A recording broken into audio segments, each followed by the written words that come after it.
ang unang pagkilala ng The Six Lances. At mukhang isang seryosong banta para kay Arthur ang pinakamalakas na lance para sa kanyang pamilya na si Byron Wykes. At dito rin natin masasaksihan ang malaki drama moment mga lads sa pagitan ni Arthur at Princess Catelyn Glader. Kaya huwag na nating patagalin pa. Let's go!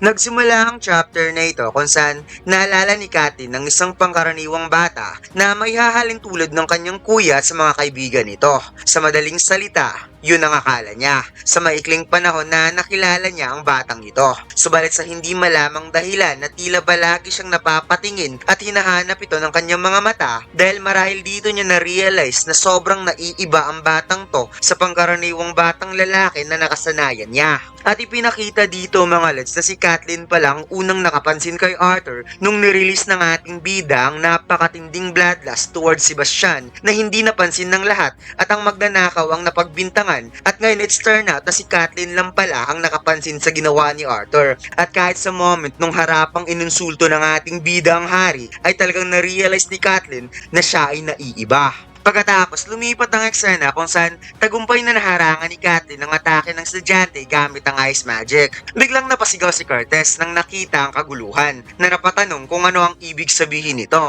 Bagay na sobrang nagpagulat sa mga bully na parabang nakakita ng multo nang nakita sina Prince Curtis at Princess Catelyn. Yumuko ang 5 estudyante at ipinaliwanag na nagkaroon lang sila ng kasiyahan habang nag-uusap. Ngunit isang barbaric peasant ang biglang nang bugbog na walang dahilan. Kaya napawat itong si Elijah at ipapaliwanag sana niya na hindi silang nagsimula ngunit pilit siyang inuunahang makapagsalita ng mga nangbubuling noble na napawikang wala silang ginagawang masama.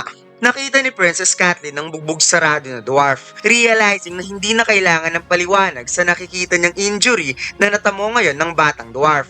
Ngunit galit na tinanong ni Curtis si Arthur kung ito ba ay totoo, habang si Catelyn ay napasalita na lamang sa sarili na huwag ang basta-basta maniniwala sa mga sinasabi nila gunggong na kapatid. Subalit ang naging sagot ni Arthur towards Curtis, nakakatawa. Nagbibiro ka ba? Na makikitang nagulat nga itong si Curtis sa kanyang narinig at si Catelyn ay napatulala na lamang. Biglang hinawakan ng Royal Guard ang balikat ni Arthur at napasabing, sino ka ba para casual na makipag-usap sa prinsipe ng Sapen? Ngunit biglang hinawakan ni Arthur ang pulso nito at napawikang, pasensya ka na.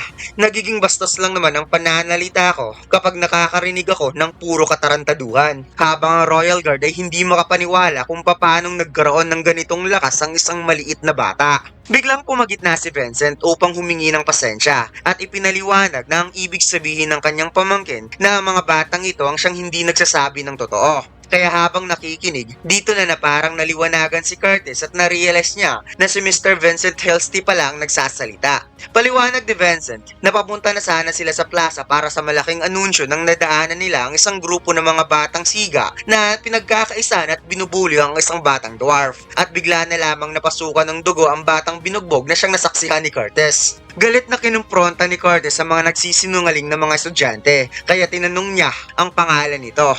Nakaagad namang ipinakilala ng leader ang kanyang pangalan na siya si Jamil, ang unang anak na lalaki ng House of Trident. At dito na-realize ni Curtis na isa itong komplikadong problema dahil nakita niya na gumamit ito ng magic kanina. Subalit ang House of Trident ay isa sa mga major donor ng kanilang pamilya at sa Cyrus Academy at hindi niya alam kung ano ang gagawin ng House of Trident kapag nalaman nila na may masamang nangyari sa kanilang tagapagmana, habang itong si Jamil ay palihim ng umingiti.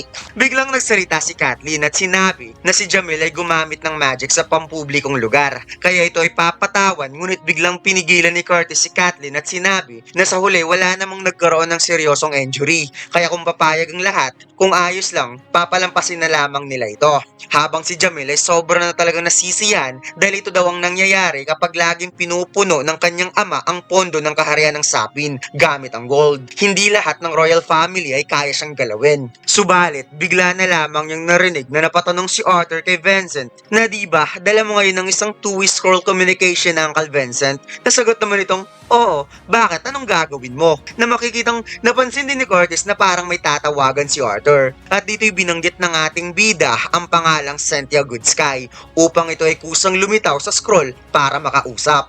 Napatawa na lamang ang bully na napasabi sa sarili, isa kang malaking tanga. Sino ka para tawagan ng direktor mismo ng Cyrus Academy? Biglang nagsalita ang direktor at inaddress niya si Vincent upang pagsabihan na alam nito na ayaw niyang kinakausap ng biglaan. Ipinakilala ng ating bida ang sarili na siya mismo ang tumawag si Arthur Lewin. Kaya sobrang nasisiyahan ng direktor nang nalamang si Arthur pala ang tumawag sa kanya dahil matagal na silang hindi nagkita habang ang mga nanunood ay hindi makapaniwala sa biglaang pag-iiba ng tono ng pananalita ng direktor nang nalamang si Arthur ang tumawag. Sinabi ni Arthur kay Cynthia Goodsky, gusto kong i-expel mo ang isang batang lalaki na nagngangalang Jamel Trident at ang kanyang mga kaibigan dahil sa ginagawa nitong racial bullying sa isang batang dwarf at sa paggamit ng nakakamatay na magic sa pampublikong lugar. Hindi mapigilang mapa-flinch ang mga bully sa ginawa ni Arthur na parang naghalo ang kanilang kaba at gulat. Kaya sinabi ng direktor kay Arthur, teka muna, anong ibig sabihin nito? Ang tinutukoy mo ba ay si Jamil from House of Trident? Kung saan napangiti nga itong si Jamil dahil kahit isa pang malapit na kaibigan ang hampas lupang yun sa kanilang direktor, napaka-imposible na ito ay papanigan lalo na't malaki ang nabibigay ng kanyang pamilya sa paralan. Tugon ni Arthur kay Cynthia, gusto kong i-expel mo ang mga batang ito. Yan ay kung still gusto mo akong mag-attend sa Cyrus Academy. Nasagot ng direktor na walang pagdadalawang isip, ayos lang, walang problema. Expel na silang lahat, kaya hindi makapaniwala ang lahat sa kanilang narinig habang ang 5 estudyante ay parang binagsakan ng problema sa ginawa ng ating bida.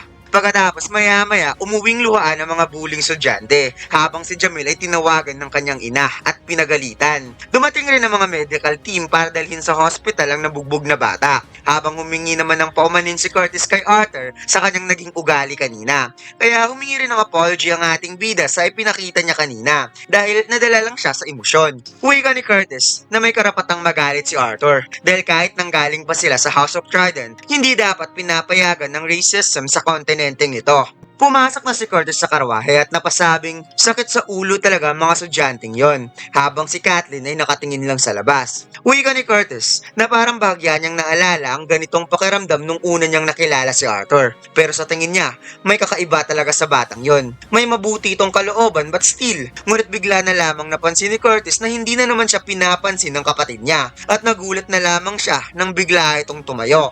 Biglang kinausap ni Kathleen si Arthur na ikinagulat ni na Elijah at Vincent. Dahil ito ay napawika kay Arthur, gusto mo bang mag-tea tayo together kahit minsan? Kaya parang malaki drama ang datingan ng dalawa mga lads at background music na lamang ang kulang na pangiti namang sinagot ng ating bida sa salitang yes. Habang si Kathleen ay napahawak ng mahigpit sa window frame at napasabing magkita na lamang tayo sa school, Arthur. Na malagot namang tinanggap ng ating bida sa pamamagitan ng simpleng pagbaw habang sina Vincent at Elijah ay nagkaroon ng shocking moment. Pasimpleng bumalik sa pag-upo si Kathleen, ngunit itong si Curtis ay hindi napigilan ng sarili na yugyugin ng Royal Guard dahil hindi siya makapaniwala sa ginawa ng kanyang kapatid na walang puso at damdamin, habang si Kathleen ay nakatingin pa rin kay Arthur kahit ito ay nasa malayo. Ang isa sa pinakamaangas at sobrang simpleng design, ang pinakabagong John Mac anime t-shirt, ang The Strongest Duo. At hindi mo pagsisisihan ng bago nating John Mac t-shirt na 220 GSM na may 100% cotton. At ang DTF na sobrang tingkad ng kulay, available na ang design na ito sa ating Shopee store at TikTok shop. And by the way mga lads, mayroon tayong promo na buy 3 plus free. Kaya huwag na nating patagalin pa, bili na. Pagkatapos lumipat ang eksena sa Edis 10 kung saan gaganapin ang pagtitipon-tipon para sa malaking anunsyo. Nagkakita-kita na ang lahat dahil dumating na rin sina Ray, Alice, Tabitha at Ellie. At napansin nga ni Ellie na medyo puffy ang mukha ni Elijah kaya napangiti na lamang siya habang si Arthur naman ay parang distracted ang kanyang isipan. Napaisip ang ating bida na ang lahat ng tao na nandito ay malalaman na mayroong kontinente sa labas ng Dikatin. Kaya nag-aalala siya kung paano ngayon mag-react ang mga tao. Subalit may isang bagay ang nagpapabagabag sa kanyang isipan. The fact na may ibang continent na iniispay ang Dikatin gamit ang isang camouflage manabist at ang recording artifact. Ginagawa lang nila ito dahil natatakot ang mga ito sa kanila. O baka may masama silang binabalak.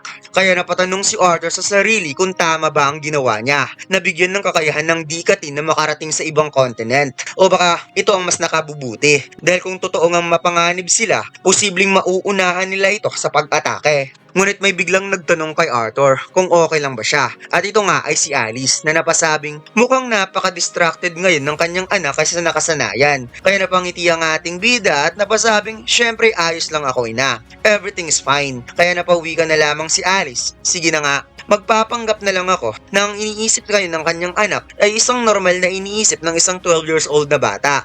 Kasi ganun naman talaga ang mga ina. Gusto ko lang ipaalam na kahit palagi siyang nag-aalala para kay Arthur, hinding-hindi niya ito pipigilan sa mga gusto nitong gawin. Habang si Arthur ay napasqueeze sa kanyang kamay at napaisip na sana nga. Kaya niyang ipangako na hindi na kailangan pang mag-aalala ang kanyang ina para sa kanya. Pero hindi niya kayang magsinungaling ng ganon. Kaya napangiti na lamang ang ating bida at napasabing, "Thanks mom." Nagkakwentuhan ng lahat habang hinihintay ang anunsyo at napatwitch nga ang tainga ni Selvi nang narinig na parang magsisimula na. Gamit ang apat na lumilipad na bola, lumikha ng isang hologram live video image ang dalawang mage upang ipakita ang pagtitipon-tipon ng tatlong hari at reyna sa kaharian ng Sapin. Kaagad sinimulan ng hari ang kanyang talumpati sa pagbati ng magandang araw sa inyong lahat ng mga tao, elf at dwarf. Ipinakilala niya ang kanyang sarili na siya si Blaine Glader. Hindi lang hari ng Kingdom of Sapin, kundi siya rin ang kinatawan ng buong kontinente, which is ang Dikatin. Ngayon kasama ko ang hari at reyna mula sa Elenwar at Darv para ipagdiwang ang isang makasasayang hakbang upang simulan ng isang bagong yugto para sa ating lahat. Alam nating lahat ang mahabang kasaysayan ng alitan sa pagitan ng lahi. Matagal na mahidwaan ng mga tao at elf at kahit ang mga dwarf ay itinuturing lang noon bilang katuwang sa negosyo. Ngunit panahon na para talikuran ng nakaraan. Sa mga nagdaang taon na kami ay nagkasama-sama, gagawin namin ng lahat upang buuin ang pagkakaisa. Mula sa pagbukas ng pagiging adventure sa lahat ng lahi hanggang sa pagtanggap ng mga estudyante mula sa Elenwar at Darv sa Cyrus Academy. Unti-unti nating buwagin ng lumang hadlang. Ngayon, may pag-asa na ang mga bagong henerasyon ng mga mage para bumuo ng tunay na pagkakaibigan at malaya sa diskriminasyon. Oo, mahirap magbago. Hindi madaling kalimutan ng nakaraan. Pero ang hinihiling naming lahat, isang tabi ang galit at magtutulungan para sa kinabukasan. Kung hindi ninyo ito gagawin para sa inyong mga sarili, pakiusap, gagawin ninyo ito para sa inyong mga anak at sa kinabukasan ng buong Dikatin. Nagsipalakpakan ng lahat. Lahat ay naging masaya para sa pagkakaisa.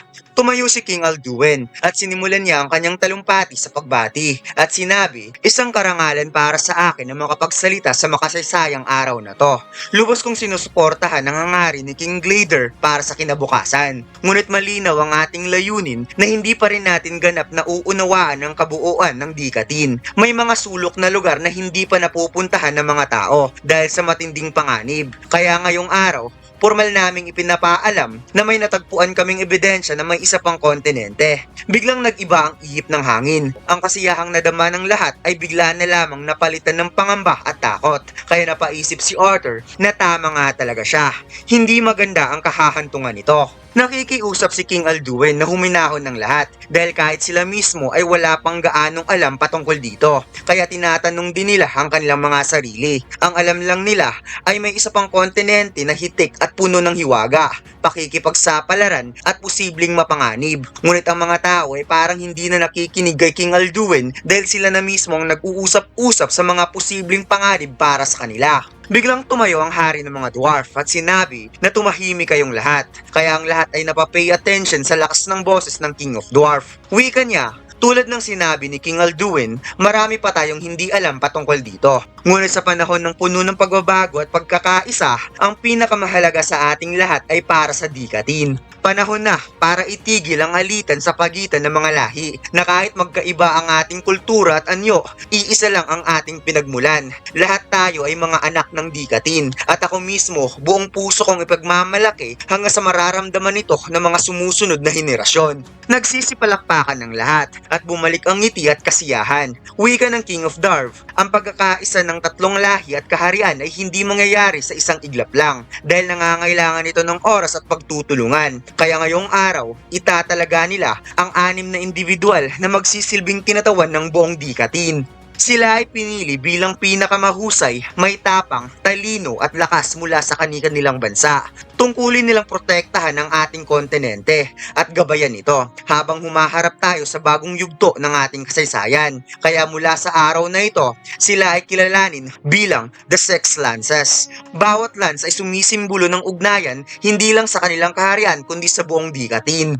Kaya sa pagsisimula ng inauguration, kinuha ni King Glader ang pulang box at inanyayahan ng 6 na lance na pumunta ang lahat sa harapan upang isa-isang isukbit ng hari at reyna ang singsing bilang sagisag ng pagkilala na sila ang The Six Lances. Unang tinawag si Alea Trescan, sumunod si Varai Auri, Alfred Warren, Aya Griffin, Mika Earthborn at ang pinakahuli sa lahat, si Byron Wykes. Kaya nagulat nga itong si Elijah nang binanggit ang Wykes dahil naalala niya si Lucas Wykes. Humarap sa lahat ang 6 na lances at sinabi ni King Glader, naway maging tagapagtanggol kayo ng ating kontinente, maging dahilan ng ating karangalan, at ang lahat ng gustong maging mage, naway magsikap kayo upang balang araw maging isa rin kayo sa 6 na lances, maging langit man ang hangganan na kayang lampasan. Habang si Arthur Leyway ay tahimik lang na nakatitig sa pinakamalakas na lance na si Byron Wykes. At dito lang nagtatapos ang chapter na ito mga lods. Huwag mo sana kalimutan mag-like,